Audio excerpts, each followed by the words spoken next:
ta blonde, tu l'as demandé en mariage devant le beau-père d'un souper. Old style de même. Oui, ça me faisait rire de faire ça. C'était un peu pour la blague. Parce que ma blonde et moi, quand on s'est mariés, on se mariait pas tant que ça parce qu'on n'est pas tellement mariage. Mais pour l'adoption, il fallait pour adopter, il fallait être marié. Il y a des pays, sinon, qui acceptaient pas qu'on adopte un enfant chez eux.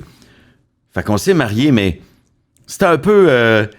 on était mariés dans une salle... C'était comme un local de réunion. Dans le bureau de la notaire. C'était genre la salle de conférence. Autour d'une table, il y avait mon témoin, le témoin de ma blonde, puis la juge.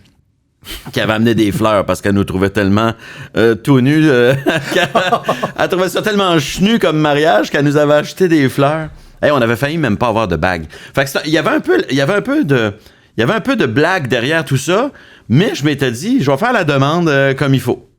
Fait que mon beau-père, qui est pas un gars de cérémonie pantoute, fait que je suis arrivé dans à un moment donné, je me suis levé de la table, je me suis mis un genou par terre, puis j'ai dit « Est-ce que vous acceptez de me donner la main de votre fille? » Puis évidemment, lui, maladroit, « C'est là, toi, ben oui, prends-la, là. » Pars avec! Pars avec! Ben, c'était un peu ça. Mais je suis content, j'ai un peu regretté après de ne pas avoir mis un peu plus d'emphase sur le mariage. On se disait tellement qu'on n'était pas du monde qui... On avait tellement pas le mariage en tête, on croit pas tant que ça au mariage non plus. Puis, mais on l'a fait... Puis avec le recul, je me dis, on aurait peut-être dû mettre un petit peu de cérémonial là-dedans, juste, ne serait-ce que pour ajouter un peu de stock dans la boîte à souvenirs, tu sais, juste pour qu'on se rappelle. Là, je me rappelle d'un local, salle de conférence, puis je me rappelle juste qu'on est arrivé là puis qu'on n'avait rien. Quand ta blonde, vous êtes mariés, elle a dû dire pour le meilleur et pour le pire. Je me rappelle pas. Des mariages civils, là, tu sais, je pense pas que c'est signe de contrat. La loi C23.52 alinéa. Ben, c'est plus ça, ouais. Puis c'est quasiment... c'est vraiment drabe comme mariage, là, tu sais. C'est vraiment comme un mariage qui a plus des allures de signature de contrat devant une hypothèque. Devant l'autorité, là, pour être sûr que c'est officiel, là, tu sais. Ouais, ça avait plus l'air d'une hypothèque que d'une cérémonie. Tu as signé ton testament, c'est à peu près pareil. Ben, à peu près. Mais en faisant mes recherches, tu dis, ouais, mais tu sais, moi, je suis comme peut-être pas le chum idéal, là. C'est quoi, tes bosses à le train, tu mets pas la vaisselle. Ben non, mais c'est sûr. C'est sûr. Il y a quelqu'un qui dirait je suis le chum idéal, déjà je me méfierais de lui, là. Tu sais, qui prétend être l'idéal, tu sais? Les batteurs de femmes d'habitude. Ouais, tu vois, justement, ça cache quelque chose. Quand quelqu'un se dit je suis le chum idéal, moi, ouais, c'est ça.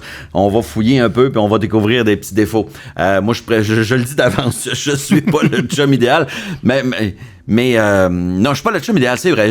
Mais c'est le cliché, hein. C'est le gars qui se ramasse pas. Fait que ma blonde puis moi, je dirais que si on a des conflits, si on a des disputes, qui sont très rares, là, quand même, soit dit en passant, mais si on a un conflit, ça va généralement être sur quelque chose de même. Elle qui est plus organisée que moi qui est plus broche à foin.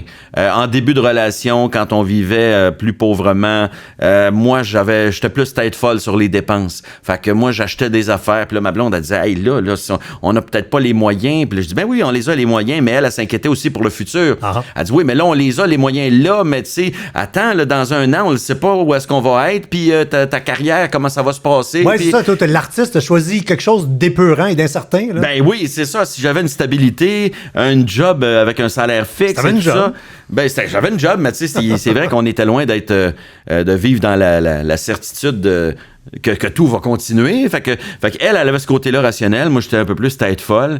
Puis je le suis toujours un peu. La différence, c'est que je gagne assez bien ma vie maintenant pour me permettre des folies, tu sais, qui font un peu moins peur à ma blonde. Parce qu'elle sait que... je pense qu'elle a fait son deuil aussi, elle s'est dit, il comprendra jamais, fait que, regarde, ça sert à rien. Je pense qu'elle a lâché prise un peu. Puis moi, de mon bord, j'essaie de faire aussi un peu plus attention.